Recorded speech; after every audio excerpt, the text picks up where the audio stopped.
So, welcome back to Rach and George. Hello. I'm Rachel. I'm George. My boss has been watching these videos, so shout out to you, Robert, if you're still watching. And he was disturbed that I was drinking Agave Gold. I've never had a problem with that. It's 100% agave. He maintains that the agave was just kind of smeared in the bottle. So, as a gift for working very hard, I got better tequila, which I'm sure you can't read, it's over there. But it's... Peligroso. There you go. A sipping tequila that I'm still going to take shots of. Peligroso means dangerous. Yeah.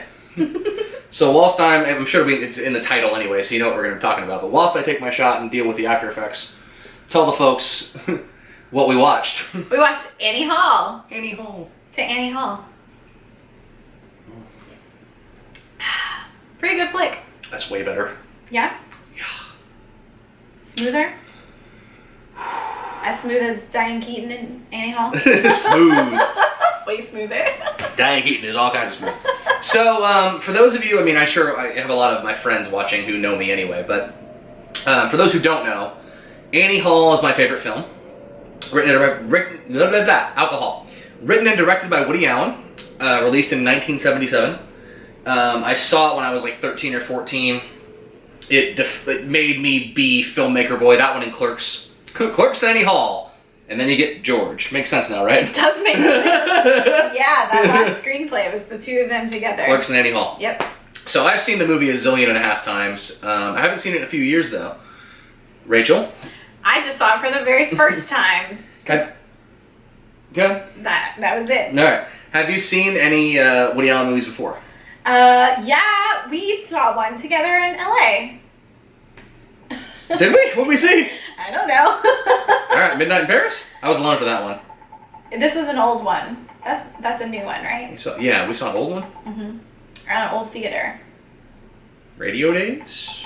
Shoot, even if you said the title, I probably wouldn't remember. Okay, so you don't have like a big Woody Allen thing. No, I don't. I'm familiar with him. I've seen references to Annie Hall in a couple of things. Yeah. He's referenced, this movie in particular is referenced in Family Guy.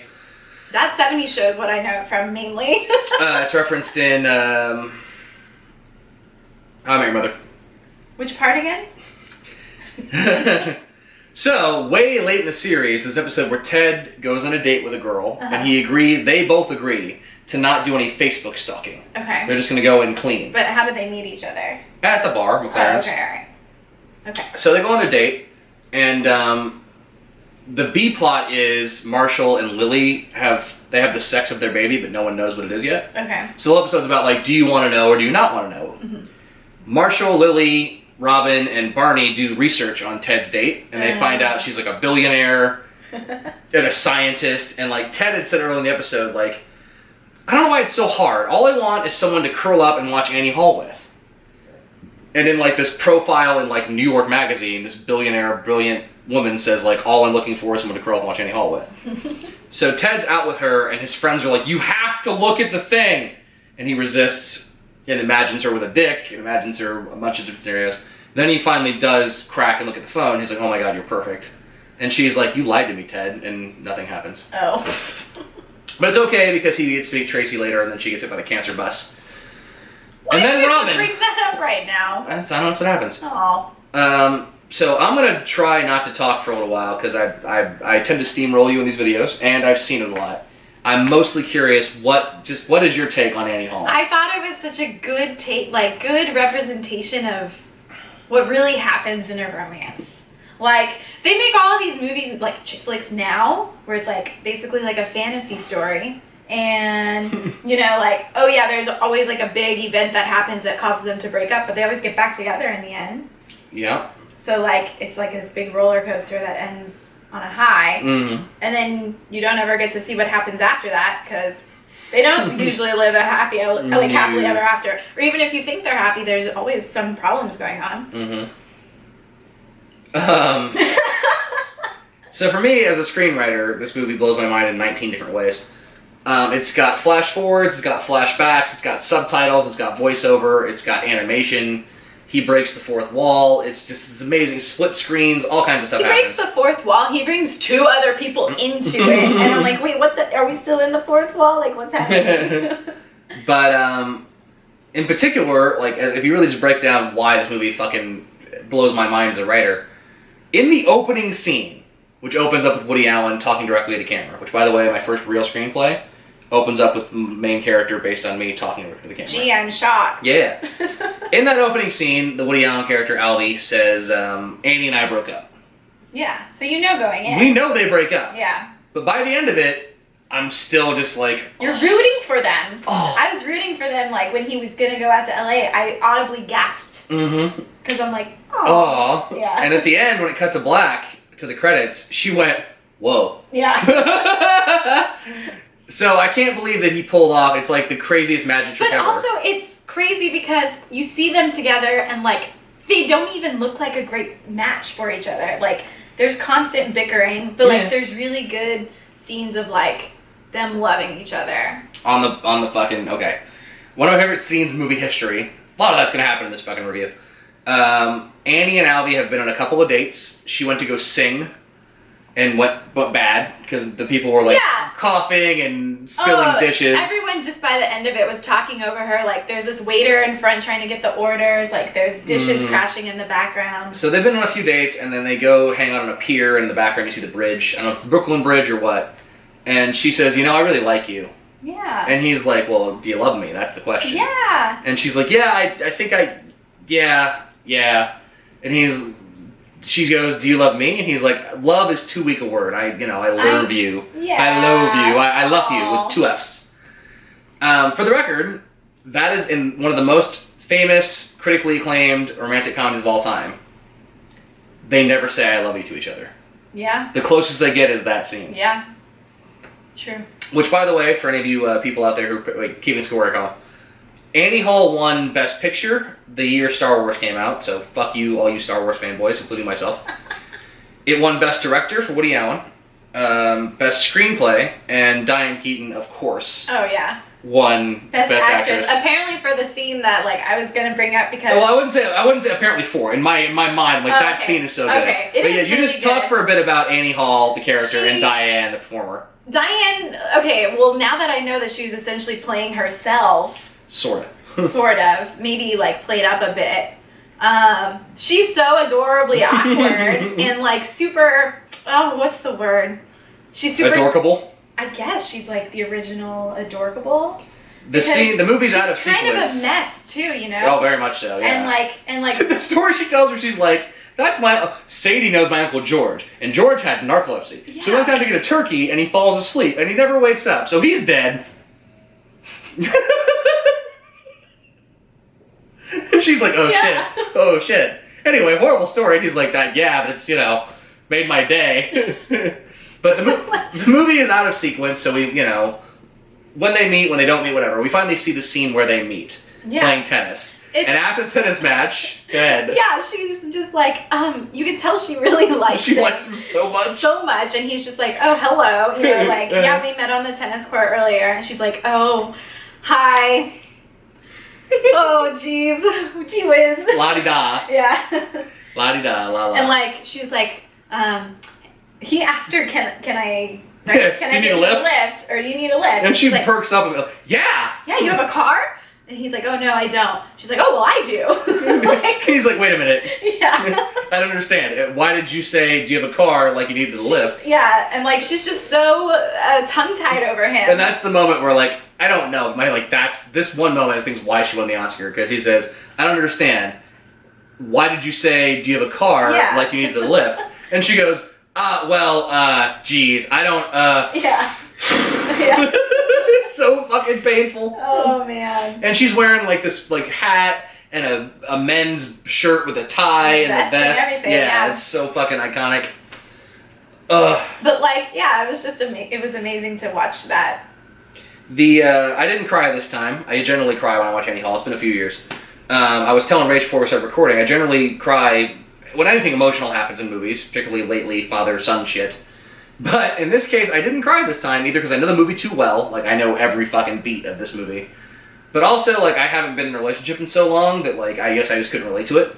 But the scene that, really, hurts my heart is they break up about halfway through the movie for a very short time, and he goes out to date other women, And then she calls him in the middle of the night, and he shows up at 3 a.m, and he's like, "What's wrong? What's wrong?" And she says, "There's a spider in the bathtub, right?" Yeah. He's like, "What?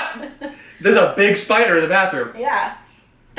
Come on. Yeah. That's a good reason to call someone over. But also she likes him, yeah. And there's also like this great line where like he's like, "What, do you don't have a can of Raid in the house?" She's like, "No." He's like, "How many times did I tell you to have fucking bug spray?" And she goes, "Yeah, I know. Bug spray and a first aid kit and a fire extinguisher."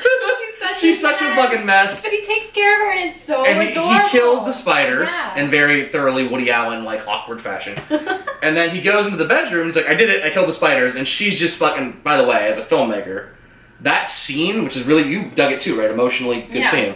That scene's a mattress, and behind them is just a blank white wall. It's the most visually boring thing ever. Didn't even notice. Because it's so fucking compelling. So he comes in, she's on her bed, and she's just like, "Oh, shit." And he's like, "What? Oh, God, what's wrong?" And she just goes, "Oh, I don't know. I miss you." And then she fucking punches the couch, like, just shit. Yeah. Like, God damn it. Have you been in a situation like that, where you were done and then you were back? Maybe. Yeah, I have. Was it a similar thing where you were just like, you just missed the person so much? Yeah, I just wanted to be around them again, you know? When you get along really well, and then, but basically it's like this, it's like, okay, we're not working We're not good, yeah. But like, there's still something there, and so you just endure, like, the differences you have? Right. I mean, maybe. And then, but then maybe, probably, ultimately you're gonna break up again. Yeah. Let me ask you this. It's not a movie where, like for example, Blue Valentine, really fucking good. Not a rom-com. It's not a rom-com, but it's a similar kind of... The structure is out of sequence, and it's really fucking romantic and then very fucking heartbreaking. In that movie, based on, like, the film friends I've seen it with, and, like, men and women I've known, people tend to choose sides. Really? Yes, because you remember Blue Valentine, he's a shithead, but he is raising a kid that's not his own. Yeah. And she is a thoroughly independent woman who's trying to make it work, but she fucking abandoned him at that fucking sex motel. Like, she just fucking left in the middle of the night. I haven't seen it recently. But anyway, the point is people tend to choose, like, whose side are you on? Annie Hall doesn't really have that kind of vibe to it. Like, you just kind of understand both sides. But I am curious, like, watching it... Okay, I'll get back to what I'm saying here, and I'm going to start with an easier question. You kept saying... When was this made? Yeah. It's still so relevant. Well, because, like, Woody Allen is like an 80-year-old man right now, and I'm relating to what he's going through. But this was made in 1977. Mm-hmm. Nothing's changed. There's this one scene, when I said it was like, they're standing in the line at the movies, and there's this really loud guy behind him, like, basically complaining Fellini's movies, and just bullshitting.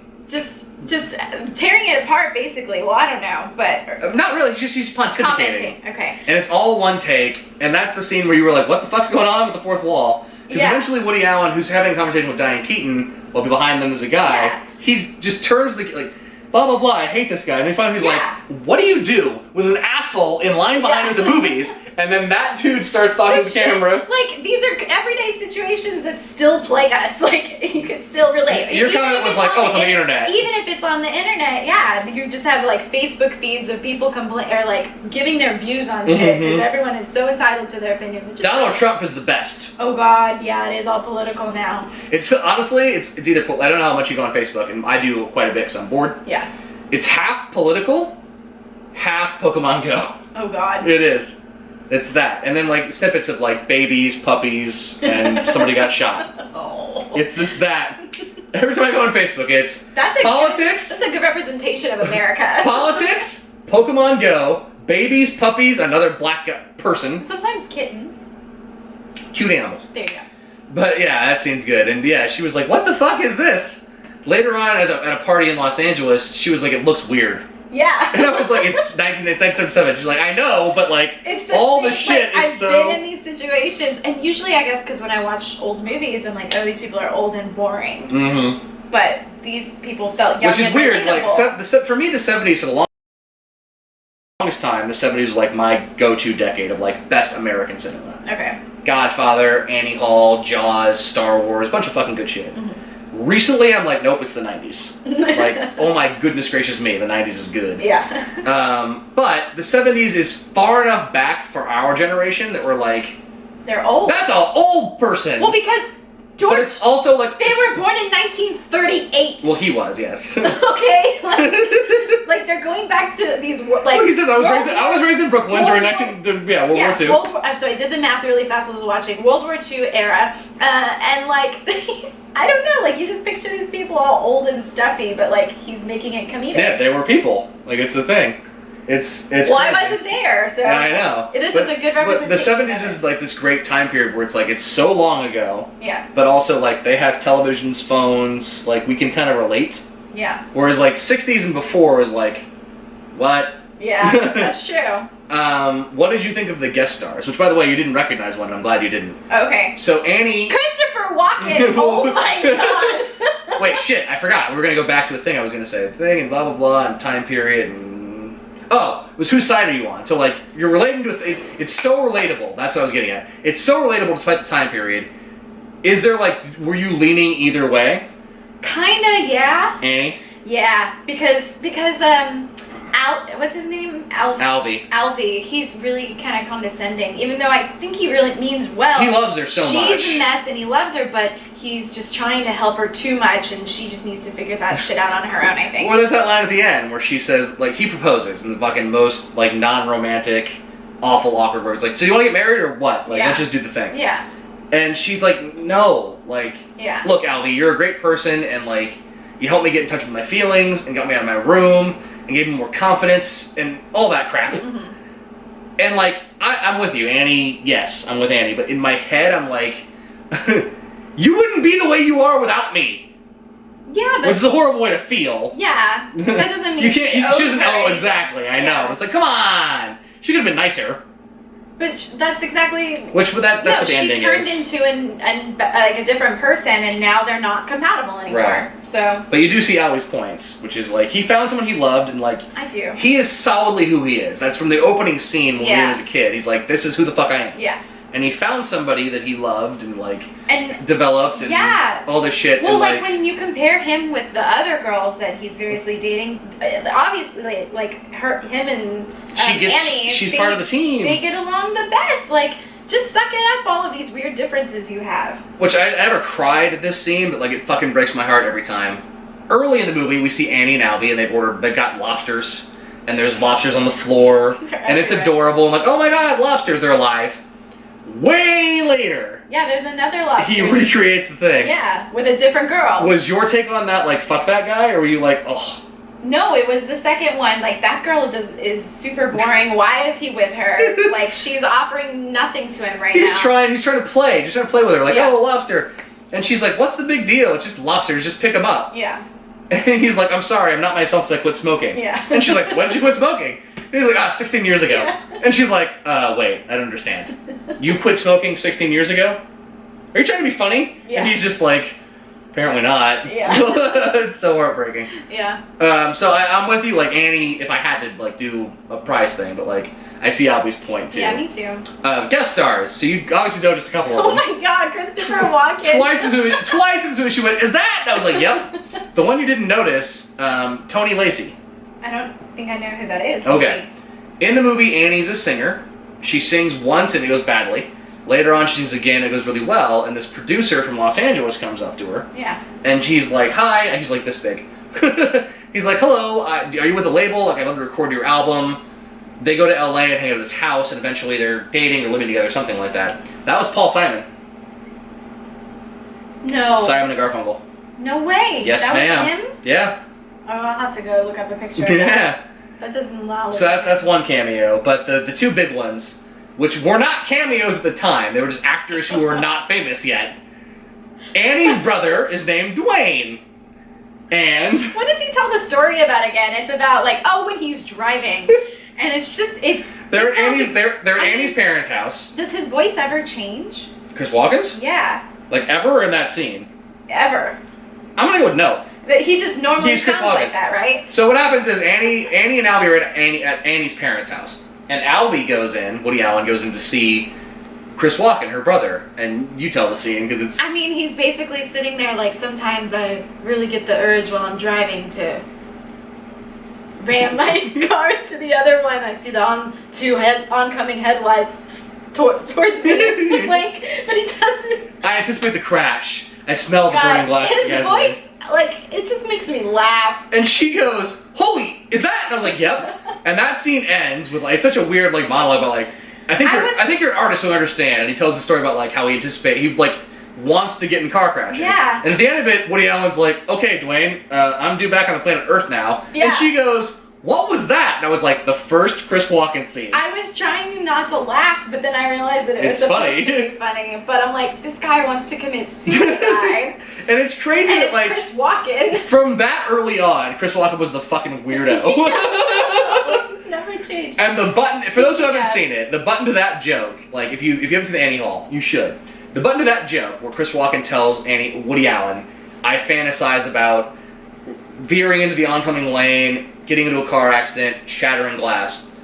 The button is he's gonna take him to the airport in a rainstorm, and the camera starts on his face and pans over to Annie's face, and then pans over to Woody Allen's face, and he's like, yeah. I mean, yeah, true. I was just thinking, actually, Woody Allen puts up with a lot in that movie to be with this girl, so obviously he really loves her. You're what Grammy Hall would call a real Jew. Oh my god. Oh, jeez. So, sorry, what were you going to say more about Chris Walken? Chris Walken, for anyone who hasn't seen it, or if you haven't seen it, you need to listen to, there's a recording of him telling where the wild things are. I have. I've also seen him do, really I've also seen him do Lady Gaga's Poker Face. No, wait, is it? It's either Poker Face or the other one, Bad Romance. Where he just reads the lyrics? I think it might be Bad Romance, because he's like, whoa, whoa, whoa, whoa. He's so funny. I want your lovin'. I think it's so funny, but I feel mean because no, he knows. Okay. He knows. Chris Walken is not a dumb person. Okay. He won an Oscar for you and for the audience. Chris Walken won his first Oscar, his only Oscar to this date. Like 2 or 3 years after Annie Hall, for a movie called The Deer Hunter. Mm-hmm. Really great Vietnam movie with Robert De Niro, Chris Walken, and John Savage. The 3 of them are old friends. They go to Vietnam, and they're all affected. And one guy is weakened and destroyed and loses his legs. One guy, De Niro, is like made stronger by the experience. One guy goes off the fucking reservation and starts playing Russian roulette in Thailand. That's Chris Walken. Yeah. So from way early on, he was the guy who was like, "Hello, I'm Chris Walken." Blah! Not quite like that, but yeah. So that's one. The other cameo is so quick. Oh my god! But what's that guy's name? The in Jurassic Park. He talks kind of like this. Yeah. And he's really quiet sometimes. He talks about like come on, you got it. I don't know his name. You could give me the initials. He was with Will Smith fighting aliens. Yeah, but that doesn't help me guess his name. I can picture him clearly in my mind. Must go faster. Must go faster. Jeff Goldblum. Ah! Jeff Goldblum has a one-line part in this movie in Los Angeles at a big house party. And his line is so, as someone who lived in Los Angeles, fucking so accurate. He's on the phone, he's like, yeah, it's me. I forgot my mantra. Like his daily affirmation. Yeah, whatever, just like some bullshit. There's a really good line too where there's a guy talking to another guy at that party where he's like, "Right now it's just a notion, but I think I can turn it into a concept, and later I can get money to turn it into an idea." Los Angeles, man. What did you think of the early sequences with young Alvy? That's where I was confused because I was trying to do math in my head. Fair enough. It was in, I don't even remember. Gross. Your first laugh was, we see young Alvy in a schoolroom, and there's a pan shot of teachers, and he's like, "Those who can't do teach, and those who can't teach gym." Yeah. And those who couldn't do anything were assigned to our school. But then there's that great scene where it's like, oh, with the kids. Yes. Oh no. But also it's like the voiceover says, in 1942 I'd heard of girls, and like little Woody Allen kisses his neighbor. Yeah. So what did I do?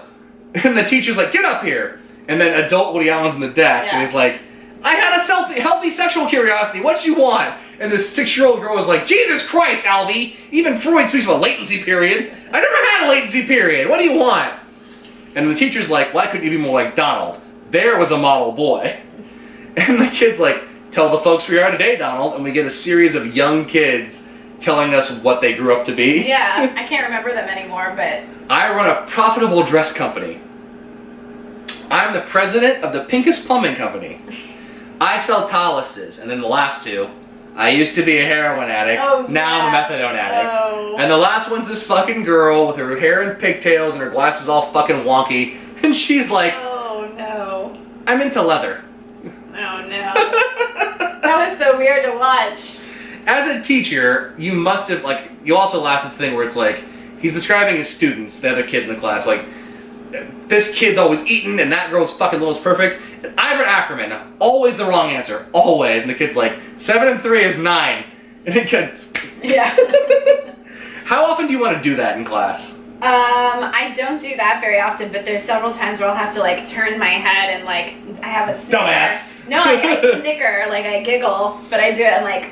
And then I have to recompose myself. But me and my teacher friends do that all the time where we're like, oh, did you have this guy? He's such He's so dumb. and such. Like, yeah. Like, I'll share things all the time. There's a couple of pictures I've posted that are like, I get weird work in, you know, but Yeah. I shouldn't do it, but there's defining characteristics to every kid. Sure.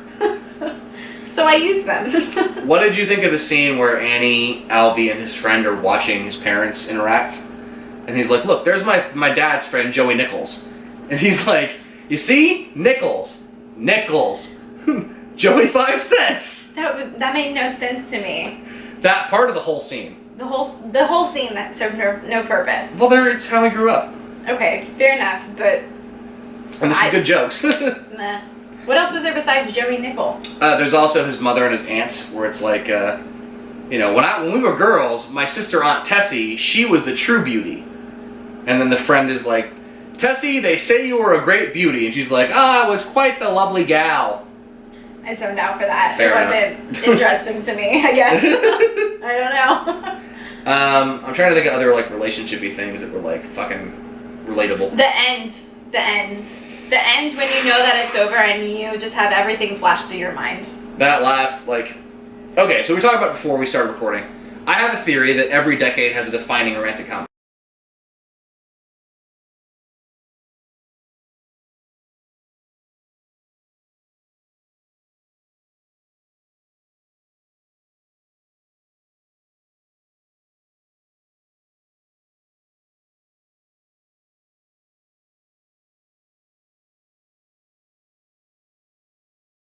We're back. Cool. 500 Days of Summer is told in a really similar way to Annie Hall, just like with all of the jump backs and forwards. Well, I guess it doesn't jump forward very much, but... I mean, sorta. It opens with him, they're already broken up. Yeah, but then I guess it kind of all progresses all at once. And there's lots of genre bending where it's like, he's in like a silent, like... Oh, he does that great dance bit. There's that, there's also like the Art Deco thing, like Art Deco, the 40s movie. Yeah. Then there's the pseudo-documentary part, which is one that breaks my heart. Yeah. Where all the characters are like being filmed through a documentary and the guy's like, I mean, yeah, my dream girl might have bigger boobs or whatever, but like, I like my wife better. Oh, you know what I loved best in that movie? And we can get back to Annie Hall. Yeah. The expectations versus reality part. Oh! I had to go there. It's so good. It's so true. Like that. I'm the nailed. hero of the story. So good. I don't need to be saved. And that shit, like... And the thing is, if you watch his expectations, it's not like he ended up, like, fucking her on the roof or anything. No. It was so like, I gave her a gift. Yeah. And we hung out, and, like, Yeah, it's such we had a good time. so small. Yeah. Like, even that was... And then she got the fucking ring. Oh. Yeah. Anyway, so my thing is that a lot of decades have, like, every decade should have, like, one comedy, romantic comedy. When Harry and Sally did the same thing at the end of the montage, where we see them all together. Okay. I was asking her, I don't need to explain, you've been watching this whole time. We had to deal with the camera issues. The montage at the end got you? Yeah. Good. That's exactly what. That's what you do, right? You start thinking about... You do, and you're like, you're trying to The voiceover is like, we broke up, and I saw her again a few years later, and we kicked around old times. That's the line. We kicked around old times, and then start showing all these fucking moments that he sneezes cocaine. Yeah, all these like a sandwich. All these great times they had together, you know? And some bad ones too. It's really bittersweet, you know, just remembering a part of your life that's gone now. And then, yeah, he says, like, the voiceover at the end is like, you know, she had to go and I had to go, but, like, I was just happy I got to know her. Yeah. Like, what a fucking... That was really sweet. Yeah. Yeah, it's, I mean... To at least, like, have Annie make a big impression on him. Yeah, I'm sure I'm missing something. Like, I can talk this movie forever, and I want to, because it's my favorite movie. But, I guess since we're here at the end, is there anything else that I'm like, I had something and I forgot it. Oh! What was your take on the they break up and he starts fucking other women thing? And, like, the one time he lies to her, where it's like, was there somebody in your apartment? And he's like, no, it was CD. Yeah, I was thinking about that. She knew. Of course, you could tell. You can tell, and she's just like, if you're broken up, and it was very clear that they were broken up, yeah. Then it's not a huge deal. They were living together, so. He left as soon as she rang him, you know? Mm-hmm. Like, the girl was in the other bed. And he's got a really good oral sex. He obviously doesn't care about that girl. He's just, maybe just misses her and was trying to fill that hole. Well, I remember now another one. What was, like, I knew you'd love this scene. Annie has a thing where she, like, early on anyway, she needs to be able to smoke pot in order to have sex. Yeah. And there's a scene where he's like, no, you don't need to smoke this time. And she, like, comes out of herself. Yeah, she's totally removed. And she's like, why are you guys doing that? I'm gonna do some sketching.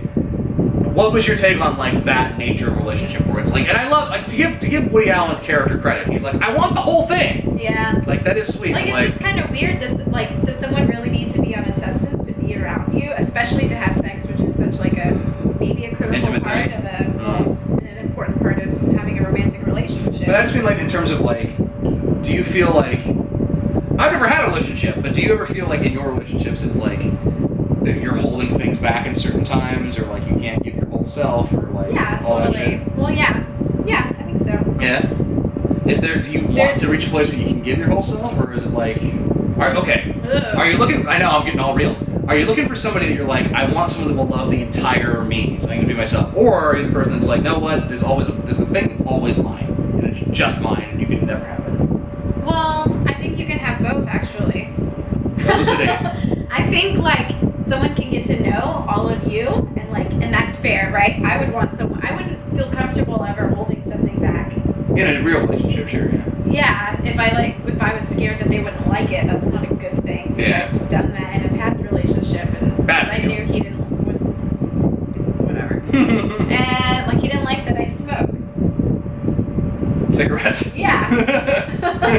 So, I don't know. So I would hide that from him.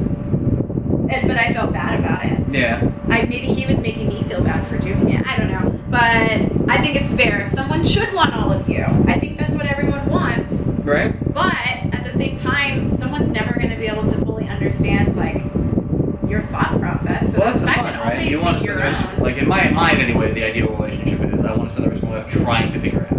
Yeah, like trying to. I wouldn't want someone to ever fully crack me, because... That'd be fucking weird. No, it would. Right? I wouldn't... No one needs to go in here. Like, there's... I haven't even figured this shit out yet, so step off. That's what I'm saying. Like, you're always going to have your own personality and thoughts that no one's ever going to be able to guess from you. Right. So you can always hold on to that. Yeah. Okay, fair enough. Let's go ahead and jump to the ending.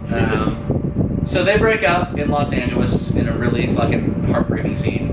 Alvy flies to Los Angeles and they hang out at a health food restaurant, and he orders a plate of alfalfa sprouts and mashed yeast. And they have a conversation where he's just, you know, I know you love me, and she's like, I don't think I do anymore. And come on, Alvy, you're a dying, you're just like, you know, you're a dying man. You read Death in Venice. You didn't read Death in Venice, so I gave it to you. And like this really fucking sad breakup. At the end, Alvy is rehearsing a play with two actors, and they're doing the same dialogue that Annie and Alvy did in the breakup. But at the end of it, he's like, all right, Sally, if that's what you want, fine. And then Sally says, no, wait, Artie, I do love you. I want to be with you. And then Woody looks in the camera and he's like, what do you want? It's my first play. Yeah. You know how you're trying to make everything work out perfectly in art because it's real difficult in life. And then we go into the, like, by the way, I did see Annie again. She was dragging a guy in to see The Sorrow and the Pity of all things. Which is, watch the movie. And they got lunch, they talk about old times, montage. And then we get the last line of the movie, which even Kevin, our mutual best friend, third part of this triumvirate, I told him the last line. He's never seen Annie Hall because he doesn't give a shit. But I told him the last line, and he was like, "All right, fucking, that's really accurate." What was the last line again? The last line of the movie is, the movie opens up with him saying, "There's an old joke." That's how it starts. The movie ends with him saying, "I saw Annie and she had to go and I had to go, and it was really just great knowing her." And he's standing on the sidewalk watching her walk away. And the voiceover is, and I guess it just reminds me of that old joke. A guy goes to see a doctor and he says, "Doc, you gotta help me. My brother thinks it's a chicken." And the doctor says, "Well, why don't you turn him in?" And the guy says, "Well, I would, but I need the eggs." And I guess now that's how I feel about relationships. You know, they're ridiculous and irrational and crazy, but I guess we keep going through it because some of us just need the eggs. Right? Whoa. Credits. Exactly. And it's, you know, as someone who hasn't had any eggs in a while. He totally summed it up. That's the whole point of the movie. Then pretty much. I mean, the other. And that's what all relationships are like. Yeah, I mean, I wouldn't know, but yeah, it seems that way. It's like, this is awful, but you know, I need some eggs. Exactly. The other big joke is, I wasn't sure if you got the joke or not. He reads me times, never laughed. Maybe it just wasn't funny to you. Is he says, "I would never want to belong to any club that would have someone like me for a member." Meaning, I don't want to date somebody who would date me. I'm retarded. Yeah. Like, clearly I'm broken inside. Yeah. Why would you want? Would you like me? What's wrong with you? So, this movie, we've talked about for a while now. It's 90 minutes long. It's a really fucking quick movie, despite the fact that it goes all over the map. Mm-hmm. Do you have any final thoughts? I thought it was really good. I don't know why why is this not like the holy grail of romantic comedies that all romantic comedies are based off of, because most romantic comedies are not good. I mean, you'd have to ask, like, in film circles, it is, like, the holy grail.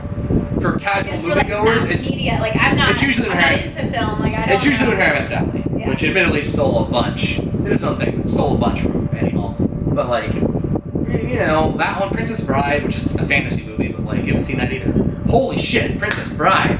Anyway, it is considered by most to be, like, the romantic comedy, but, like, we're, you know, it's 40 years ago almost. Yeah. So most people haven't seen it, and we were talking about this, like, Star Wars came out the same year, and every fucking sci-fi movie since then has done the Star Wars thing to some degree or another. And romantic comedies just don't take chances that way. There's a totally different, like, way of telling that story, a prescribed way of telling it that they all use, and it's not that. What's the new movie you want to see? Me Before You looked really good. There it is, yes. Which I don't know, if maybe not be a comedy, but like... No, it's not, I don't think, like, more romantic drama, thanks. Drama. But, I mean, like, it does happen, like, again, 500 Days of Summer is very much, like, there's no way those guys hadn't seen Annie Hall. It's very much like Annie Hall from the Millennium, which is why I love the movie so much. But as far as, like, why it's not the thing, it's like, I'm going to bring it up so you can say the horrible thing that I'm not allowed to say because I'm a dick, which is, they want to make money, and who are they getting money from, Rach? Girls want that happy ending, but it sucks because you spend your whole 20s looking for that, or expecting that that's how it's supposed to happen, and then it doesn't. It so doesn't. It so doesn't, and if it does, it's rare, and there's still problems, like, no one's fucking perfect. I'll give you an example that people loved, Knocked Up. Yeah. Not a huge fan of the movie. Parts of it are good, parts of it aren't. But the reason I call bullshit on that movie is because they're both bad people. He makes a massive effort to be better, and she so doesn't. She's really entitled. Which I mean, maybe the argument is he was never good enough, but I don't know. She would always look down on him. That's part of the thing about this movie that's so good is that, like, I understand both sides of the equation. It's like as much as I'm rooting for them to be together. That's true. I'm glad they're not. Yeah.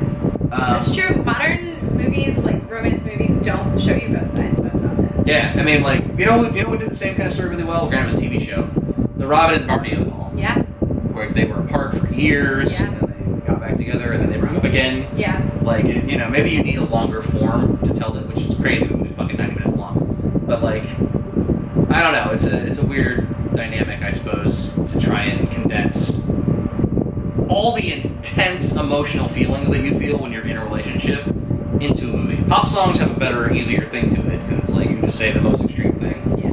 But the thing she kept harping on while we were in between videos while I was smoking a cigarette was, she kept saying, like, it's so fucking real. Yeah. Like, this isn't, like, granted, it's funny and silly and there's, like, you know, cartoons and shit in it, but, like, this is what happens. Yeah. Like, for better or worse, like, you meet somebody and they change and you don't change or whatever, and it's a problem. Hashtag Woody Allen for the win. Thanks for breaking my heart today. Yeah, I mean, we can watch some other Woody Allen movies if you want. Maybe. There's some way darker ones where people get murdered and shit. Yikes. So I guess that's all for the Annie Hall vlog. Again, I could go all day and talk about Annie Hall and stuff. I already asked your final thoughts. I love this movie. It's my favorite movie of all time. So check it out if you haven't seen it. I think it's on Netflix.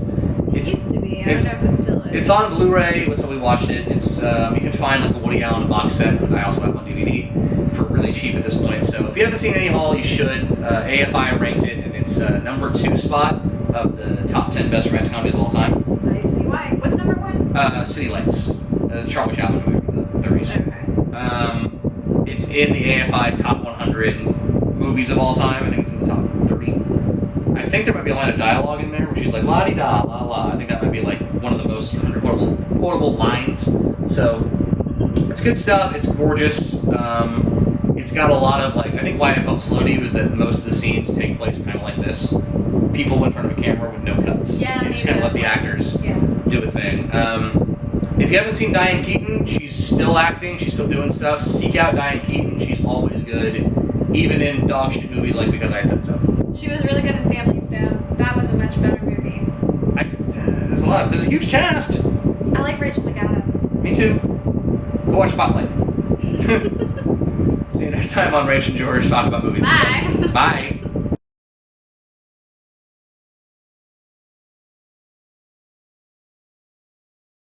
Want a shot? No. Thank you, though. I'll have a beer. Okay. Ow.